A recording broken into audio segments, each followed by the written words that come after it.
ആറ്റിങ്ങൽ മണ്ഡലത്തിൽ പോളിംഗ് ശതമാനം ഉയരുന്നത് ശുഭപ്രതീക്ഷയെന്ന NDA സ്ഥാനാർത്ഥി വി മുരളീധരൻ. BJPക്ക് അനുകൂലമായ വിധിയെഴുത്തുണ്ടാകും. ജനങ്ങൾ മാറ്റം ആഗ്രഹിക്കുന്നു എന്നതിന്റെ സൂചന കൂടിയാണിതെന്നും വി മുരളീധരൻ പ്രതികരിച്ചു. ആറ്റിങ്ങലിലെ ജനങ്ങളും രാജ്യം മുഴുവൻ എടുത്തിട്ടുള്ള തീരുമാനത്തോടൊപ്പം നിൽക്കും എന്ന് എനിക്ക് ഉറപ്പുണ്ട്.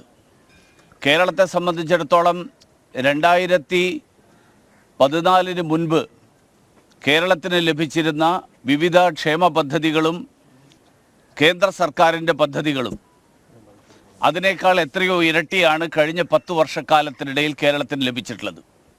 കേരളത്തിലെ ജനങ്ങൾ ഇന്ന് വോട്ടെടുപ്പിൽ പങ്കെടുക്കുമ്പോൾ ആ കാര്യവും അവരുടെ എല്ലാവരുടെയും മനസ്സിലുണ്ടാകും എന്നെനിക്ക് ഉറപ്പുണ്ട്.